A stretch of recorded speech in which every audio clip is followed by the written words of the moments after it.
New York में पाकिस्तान के सफारती वफ्द की अक़वाम मुत्तहिदा के सेक्रेटरी जनरल एंटोनियो गुतेरेस से मुलाकात। बिलावल भुट्टो ने वज़ीर आज़म पाकिस्तान का ख़त पेश किया।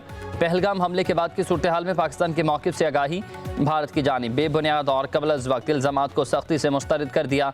बिलावल भुट्टो ने कहा कि भारत का रवैया एटमी ख़त्ते में एक बड़े तनाज़े को जन्म दे सकता है। पाकिस्तान पर आबी जंग मुसल्लत की जा रही है। सिंतास मुआहदे की बहाली के लिए फ़ाल किरदार अदा करें। एंटोनियो गुतेरेस बोले कि पाकिस्तान की अमन पसंदी की ख्वाहिश का हम खैर मकदम करते हैं। अक़वाम मुत्तहिदा जनूबी एशिया में अमन व इस्तेहकाम के फ़रोग़ के लिए मुकम्मल तौर पर सरगर्म है।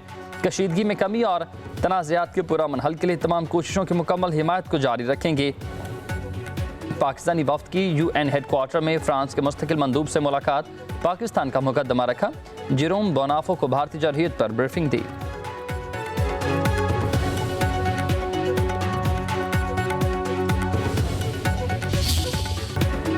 बिलावल भुट्टो जरदारी का कहना है कि भारत ने पहलगाम वाक़े पर पाकिस्तान की शफाफ तहकीकात की पेशकश को मुस्तरद कर दिया।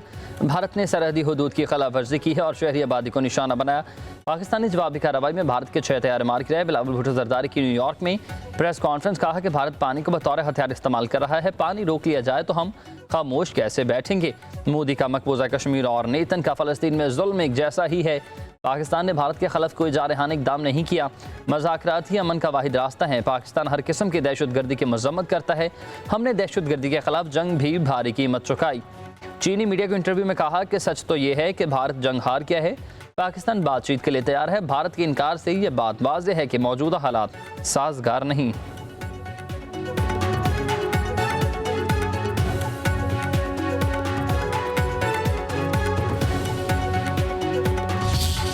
सूबा केपी एक बड़ा अजीम सूबा है।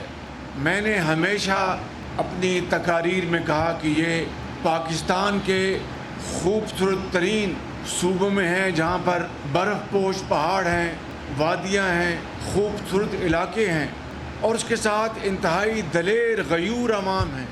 चाहे वो कबायली अमायदीन हैं, चाहे वो पेशावर का, जनूबी अजला का, जहाँ से भी उनका ताल्लुक़ है। केपी के अवाम बहुत दलेर गयूर और बड़े गैरतमंद कौम हैं। आपने 1947 में रेफरेंडम में पाकिस्तान का भरपूर साथ दे के साबित किया कि आप वाकई पाकिस्तान के बहुत बड़े हामी थे। पाकिस्तान की तरक्की और खुशहाली के लिए बड़े और कड़े फैसले करना है। चारों सूबों की क़यादत को बुलाएंगे और बैठकर बात करेंगे कि पानी कैसे ज़ख़ीरा करना है। वज़ीर आज़म शहबाज शरीफ का पेशावर में जिरगे से खिताब। जिरगे में field marshal Saeed Asim Munir, governor और वज़ीर आला खैबर पख्तूनख्वा, कबायली अमायदीन, अरकान पार्लियामेंट की शिरकत। वज़ीर आज़म ने कहा कि भारत ने पानी रोका तो अंजाम भी देख लेगा। मोदी अपने जख्म चाट रहा है, कभी पानी तो कभी गोली की धमकी देता है। फील्ड मार्शल की क़यादत में पाक फ़ौज ने जो सबक सिखाया वो क़यामत तक नहीं भूलेगा। अब अगर फिर से जारहियत की तो फिर उसका जवाब ज़्यादा सख्त देंगे। पानी के एक एक कतरे पर पाकिस्तान के अवाम का हक है। वज़ीर आज़म ने कहा कि खैबर पख्तूनख्वा के अमन के लिए दी जाने वाली कुर्बानियाँ कभी फरामोश नहीं की जा सकती। दहशतगर्दी के मुकम्मल खात्मे तक सूबे को फंड्स मिलते रहेंगे। NFC अवार्ड पर पहली मीटिंग अगस्त में बुलाएंगे।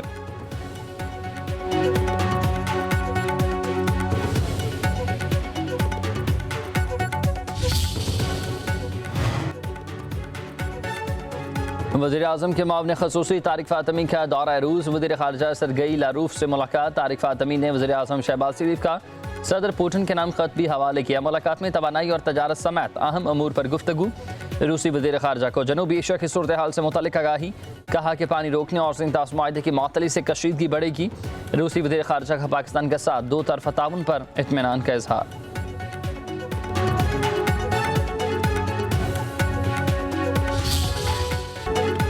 भारत के साथ हालिया तनाज़े में पाकिस्तान ने 96 घंटे तक मुकम्मल तौर पर अपने वसाइल पर इन्हिसार किया। कहीं से कोई मदद हासिल नहीं की गई। Chairman joint chief of staff committee general Sahir Shamshad का बरतानवी नशरियाती इदारे को इंटरव्यू। चीन की जानिब से पाकिस्तान की मदद के लिए सैटेलाइट्स की पोजीशन बदलने के सवाल पर जनरल साहिर शमशाद बोले कि पाकिस्तान ने जो आलात इस्तेमाल किए वो यकीनन ऐसे ही हैं जैसे भारत के पास हैं। पाकिस्तान ने कुछ साजो सामान दूसरे मुल्कों से ख़रीदा।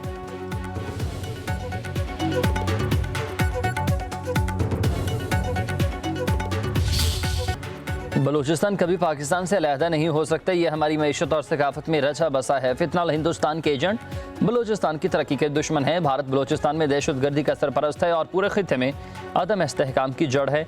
DGISPR लेफ्टिनेंट जनरल अहमद शरीफ की मुल्क भर से आए उस्ताद से गुफ्तगू, बोले कि दहशतगर्द भारत से पैसे और तरबियत लेते हैं। दहशतगर्दों का मुकाबला तालीम, रोज़गार और तरक्की से मुमकिन है। दहशतगर्दों की लाशों पर सियासत करने वाले दहशतगर्दी के सहूलतकार हैं। DGISPR ने मज़ीद कहा कि कश्मीर पाकिस्तान का है और रहेगा भी, उसमें कोई भी शक नहीं है। अफवाज पाकिस्तान अवाम की फ़ौज है, उनके दरमियान कोई फासला नहीं। भारत की गलत फहमियाँ खाक में मिल चुकी हैं।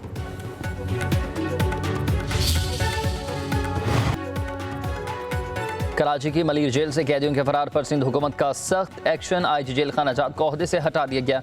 DIG जेल खाना जात हसन सहतु मुअत्तल, मोहम्मद असलम मलिक को DIG जेल खाना जात कराची तैनात कर दिया। वज़ीर आला सिंध मुराद अली शाह की ज़ेर सदारत इजलास में ये अहम फैसले। ज़लज़ले के दौरान कैदियों को बाहर निकालने का फैसला गलत करार दिया। वज़ीर आला की मफरूर कैदियों को वार्निंग, कहा कि सरेंडर कर दें वरना ATC में केसेस चलेंगे। सीनियर वज़ीर शर्जील इनाम मेमन कहते हैं कि 2 रुकनी कमेटी वाक़े की तहकीकात करेगी। कैदी फरार होने वाला मामला दहशतगर्दी से मुंसलिक नहीं था। जेल तोड़कर फरार होने वाले बड़े क्रिमिनल नहीं थे, उससे घबराने की कोई बात नहीं है।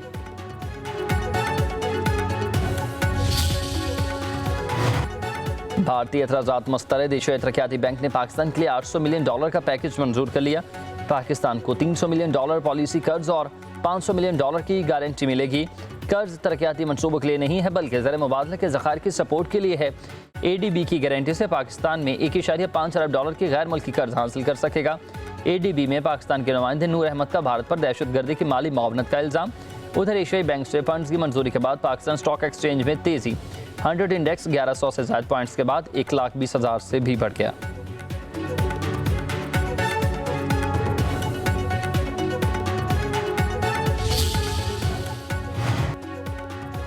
विफाकी बजट पेश करने की तैयारियां मुकम्मल। कौमी असम्बली और सेनेट के इजलास 10 जून को तलब कर लिए गए। सदर मुमलिकत ने दोनों ऐवानों के इजलास तलब किए।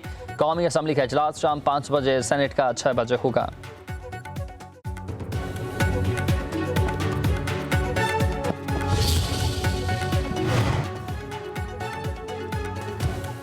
वज़ीर आला पंजाब मरीम नवाज की ज़ेर सदारत सूबाई काबीना का इजलास। सहाफ़ी कॉलोनी फ़ेज़ 2 के लिए रूटा से ज़मीन की खरीदारी के लिए 40 करोड़ की grant Punjab journalist housing foundation को मुंतकिल करने की मंजूरी।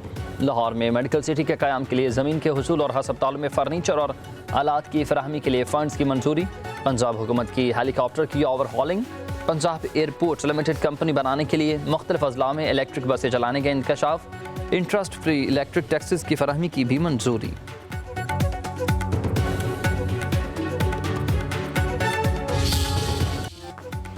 कराची में ज़लज़ले के आफ्टर शॉक्स। मुख्तलिफ इलाकों में ज़मीन लर्ज़ उठी, अवाम में खौफ और हिरास फैल गया। ज़लज़ला पैमा मरकज़ के मुताबिक रेक्टर स्केल पर ज़लज़ले की शिद्दत 3.1 रिकॉर्ड की गई है। गहराई 80 किलोमीटर। मरकज़ मलीर से 10 किलोमीटर दूर मशरिक़ की जानिब था। सरबराह सुनामी वार्निंग सेल अमीर हैदर लगारी कहते हैं कि ज़लज़लों का यह सिलसिला 1-2 रोज़ तक जारी रह सकता है। शहरी खस्ता हाल इमारतों से दूर रहें। मनासिक हज का आज से आगाज़। लाखों आज़मीन हज का मक्का में पढ़ाओ।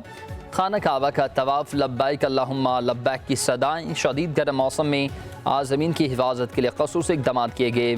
मोबाइल क्लिनिक्स और हाइड्रेशन स्टेशन कायम। एमरजेंसी में ड्रोन्स और हेलीकॉप्टर्स भी इस्तेमाल होंगे।